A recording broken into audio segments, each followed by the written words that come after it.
রুদ্র ভাইয়ের পায়ের শিকল ধরা ভঙ্গিতে হাত বাড়িয়ে কাঁদো কাঁদো গলায় বলল, না রে, ঘর বাঁধিস না।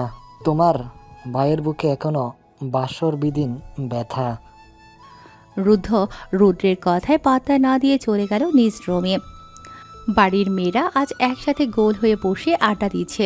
রাত, মৃত্তিকা, মৃদু, শুভ্রা, রানু বেগম, তাহমিনা আক্তার, এমনকি জামিনা বানুও এসেছেন। সবাই হাসির ঠাট্টায় মেতে আছে। সারাদিন এত পরিশ্রম করে এত রাত হয়ে যাওয়ার পরেও কারোর মধ্যে কোনো ক্লান্তির ছাপ নেই। ধপ করে ফোনটা খাটের উপর রাখলো রুদ্ধ। আবার ঘড়ির দিকে তাকালো রুদ্ধ। বিরক্ত লাগছে তার। বউটাকে হাতের কাছে পাওয়াই যাচ্ছে না। এমনি তো আসতে চায় না, আবার ওদের সবাইকে পেয়ে সারাদিন নেচে গিয়ে বেড়াচ্ছে। তার সম্রাজ্ঞীর হুঁশই নেই যে রুমে তার একটা জামাই পড়ে আছে। নিজের ওপর মায়া হলো রোধের। রাত 1টা বেজে গেছে, অথচ ঘরে আসার নাম নেই। রুদ্ধখানিক বসে থেকে উঠে দাঁড়ালো। ঘর থেকে বেরোবে এমন সময় রাত রুমে প্রবেশ করলো। এসে রুদ্ধকে কিছু বলার সুযোগ না দিয়ে রাত ওয়াশরুমে ঢুকে পড়ল। মিনিট 5 বাদে ফ্রেশ হয়ে বেরোলে রাত দেখলো রুদ্ধ খাটে আধশোয়া হয়ে সেই বইটা নাড়াচাড়া করছে। সে ড্রেসিং টেবিলের সামনে যেয়ে হাতে পায়ে অলিভ অয়েল মেখে চুল আঁচড়ে নিল। পরনের শাড়ি পাল্টিয়ে সুতির একটা শাড়ি পরেছে কাঁচা জলপাই রঙের। রাত চুল বেঁধে খাটের উপর উঠে বসলো। রুদ্ধ তাকাচ্ছেও না রাতের দিকে। নিজের মতো বই খুলে পায়ের উপর পা তুলে নাচাচ্ছে।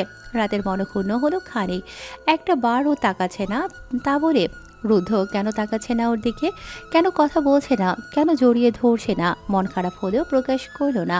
আস্তে গিয়ে বসে পড়ল বিছানায়। পুফিও ততক্ষণে হাজির। আয়েশ করে তার পাপার বুকের উপর উঠে বসে আছে। রুদ্ধ তার মাথায় হাত বুলিয়ে দিচ্ছে। রাত তাকালো রুদ্ধের দিকে। কি ব্যাপার, লোকটা কি রাগ করেছে? কিন্তু সে তো এমন কোনো কিছুই করেনি যে এভাবে নাক ফুলিয়ে মুখ ফিরিয়ে বসে থাকবে। রাত আর চোখে তাকালো রুদ্ধের দিকে। রুদ্ধ এতক্ষণ নীরবে রাতের চাহনি পরখ করলেও বসতে দিল না। রাত রুদ্ধের দিকে পিট পিট করে তাকিয়ে মৃদু স্বরে শোধালো, শুনছেন, কফি খাবেন? না। গম্ভীর কণ্ঠে শোধালো রুদ্ধ। রাত আর কিছু বলতে গিয়েও বলল না। তখনই রুদ্ধ রাতের বাহু ধরে টেনে আনলো নিজের নিকটে। নিজের বুকের উপর রাতেকে ফেলে বাম হাতে কোমর পেঁচিয়ে গভীর দৃষ্টি নিক্ষেপ করল রাতের পানে। সচকিত নয়নে তাকালো রাত। রুদ্ধ রাতের মুখশ্রী পর্যবেক্ষণ করে কপালের চুল কানের পিঠে গুজে দিয়ে বলল, কই ছিলা তুমি? জামাই যে এতিমের মতো পড়ে আছে সেদিকে হুঁশ ছিল? কথার সাথে খুব তীব্রভাবে রাত অনুভব করল রুদ্ধের গভীর শ্বাস প্রশ্বাসের নিনাদ। উত্তপ্ত গরম শ্বাসে বুক ভারী হলো তারও। ঘন হয়ে আসলো প্রশ্বাস। রুদ্ধ মুখ এগিয়ে আনলো, গালের সাথে গল ঘষে দিয়ে মোহগ্রস্ত গলায় বলল, এত পালাই পালাই করলেও ছাড় পাবে না, তাই এনার্জি ওয়েস্ট করার দরকার নেই। রাত কথা বলল না। শ্বাস প্রশ্বাসের নিনাদে অতিষ্ঠ বোধ করল রাত। সরে আসতে গেলে রুদ্ধ এক হাত কোমরে আরেক হাত ঘাড়ের পেছনে রেখে পেঁচিয়ে ধরল। রাতের দম বন্ধ হয়ে এলো থেলো অনুভূতিতে ঝিলিক দিয়ে উঠেছে সমস্ত কায়া। খামচে ধরল রুদ্ধের বরণের পাঞ্জাবি। মৃদু কাঁধ করে রাতের গালে অধর ছোঁয়ালো রুদ্ধ কয়েকবার। কয়েক পল স্থির হলো নরম গালে রুদ্ধের পুরো স্পর্শের স্থায়িত্ব। ঘাড়ের পেছনে হাত রেখে শুইয়ে দিল রাতকে। মুদে আসলো চোখ, খিচিয়ে ধরল নয়ন। রুদ্ধের শব্দ বাক্য নেশার মতোই লাগছে।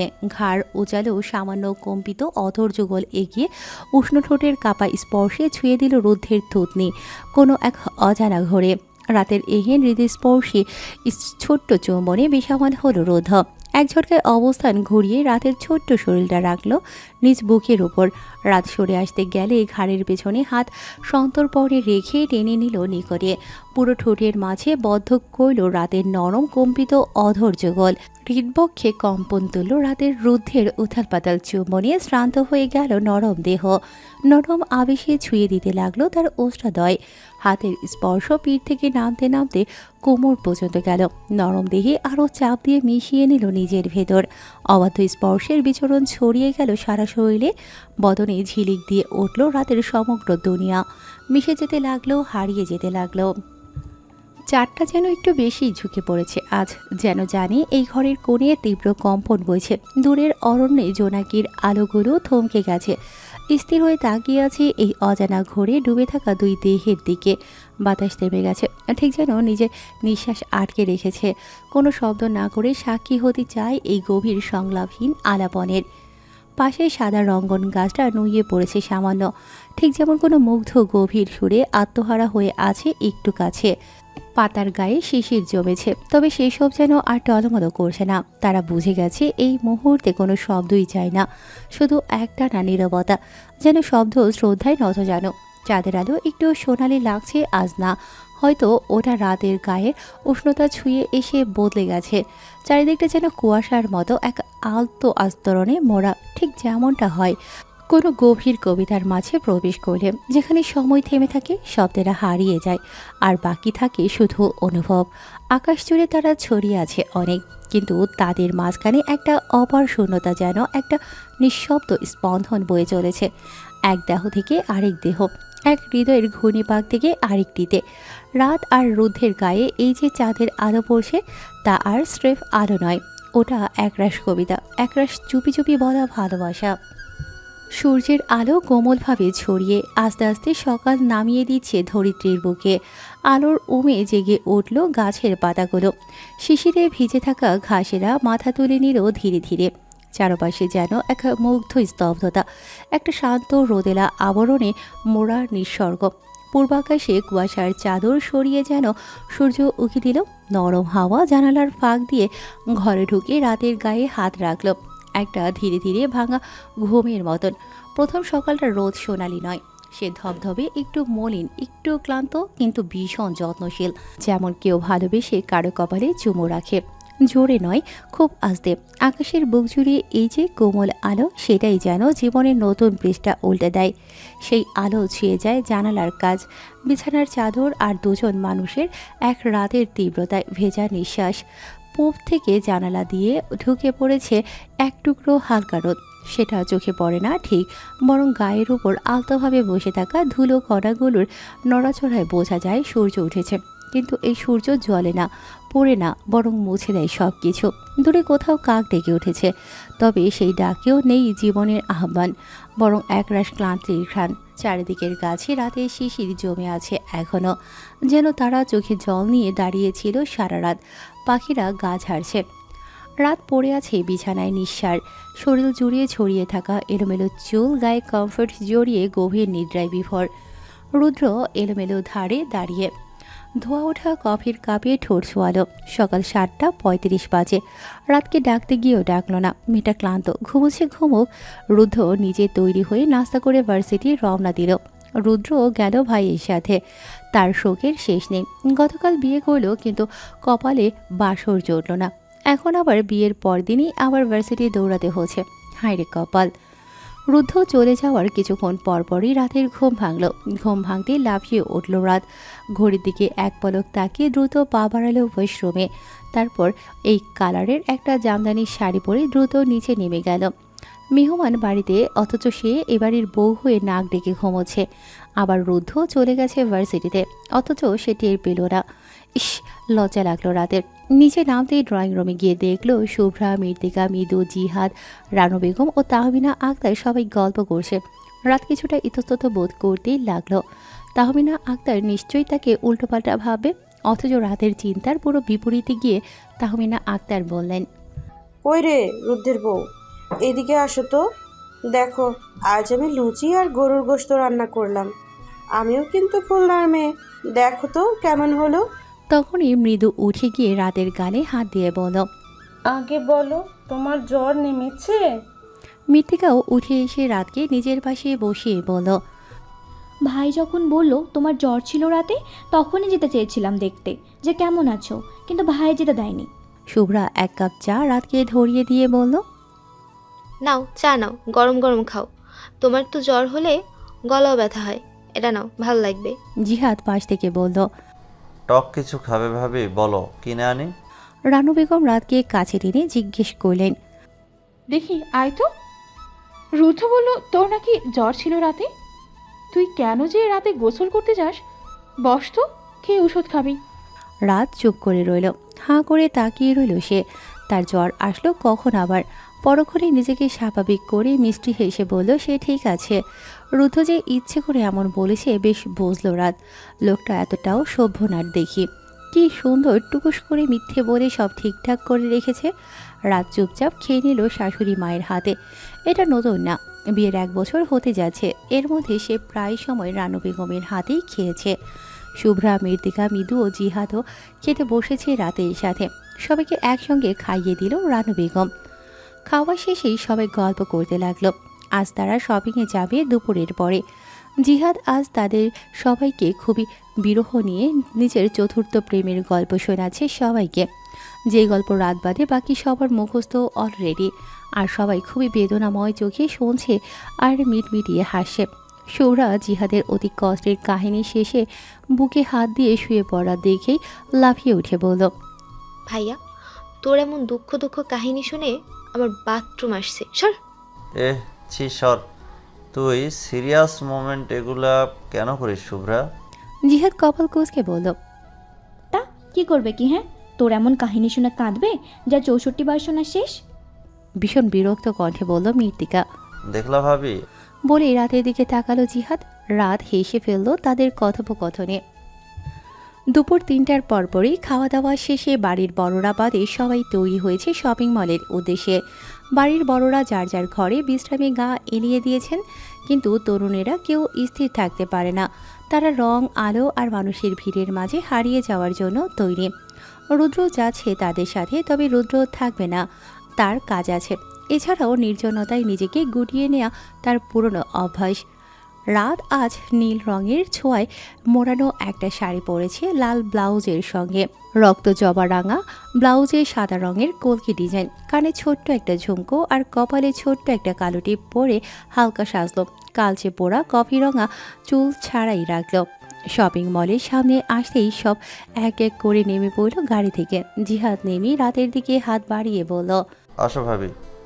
তারা এক এক করে শপিং মলে প্রবেশ করতেই সব মেয়েরা দল বেঁধে নিজেদের জিনিসপত্র কিনতে হলে হলে ঘুরতে লাগলো। টানা 3 ঘন্টা এই দোকান থেকে ওই দোকানে ঢুকে জিনিসপত্র কিনতে কিনতে ক্লান্ত হয়ে একটা রেস্টুরেন্টে গিয়ে বসলো তারা সবাই। জিহাদ বিরক্ত হয়ে নিজের শার্টের কলার ধরে ঝাঁকিয়ে বলল, তোদের সাথে আমি যদি আর জীবনে শপিং করছি, এরকম মান সম্মানের প্লাস্টিক সার্জারি হবে, তাও আবার নুন মরিচ লাগায়ে, তাহলে জীবনেও আসতাম না তোদের সাথে।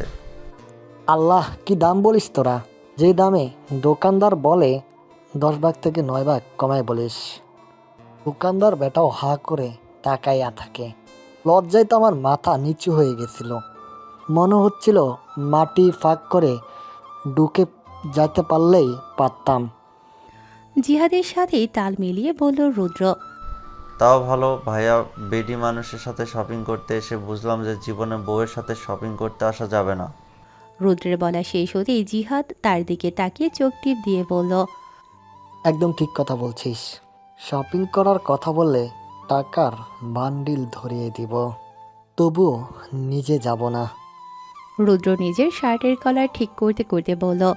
তাদের কথার মাঝখানে শুভ্রা চিল্লিয়ে বলে উঠল, এই চুপ থাক, তোরা দুইটা কেমন ব্যাটা মানুষ? হ্যাঁ, তোদের পকেটে ডাকাতের মতো খালি করতে দোকানদার ব্যাটাগুলো কি কি দাম বললো, আর তোরা রাজি হয়ে যাচ্ছিলি?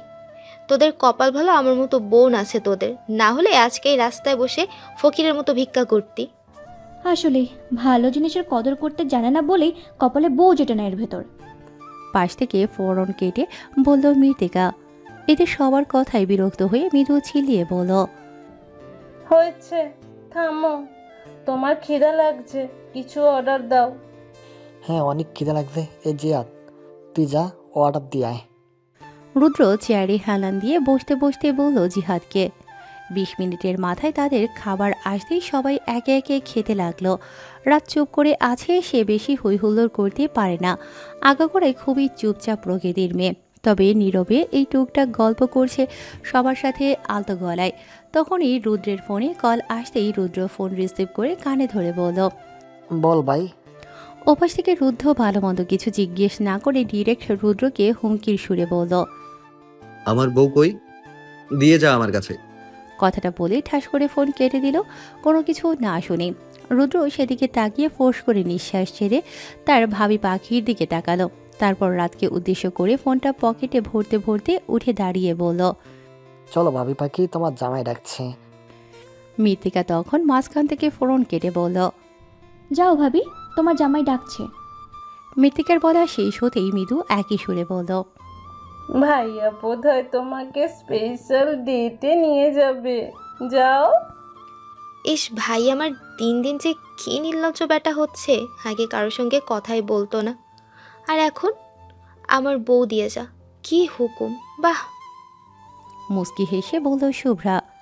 জিহাদ 3 বোনের কথা শুনে হেসে ফেলল শব্দ করে। রাতের ভীষণ লজ্জা লাগলো, সে লজ্জায় মাথা নুইয়ে ফেলল। এভাবে সবার সামনে কেন ডাকতে গেল লোকটা? তখন রুদ্র সবাইকে থামিয়ে দিয়ে বলল, তোরা চুপ থাক, এটা সারপ্রাইজ বলা যাবে না, চলো বাবু পাখি। রুদ্রের কথা শুনতেই রাত অবাক হয়ে তাকালো তার দিকে। লোকটা হঠাৎ এভাবে ফোন দিয়ে কেন ডাকলো তাকে, আর কিসের সারপ্রাইজ? রাত কোনো কথা না বলে সবাইকে আলতো করে মুচকি হেসে বিদায় জানিয়ে রুদ্রের পিছু পিছু গেল রেস্টুরেন্টের বাইরে।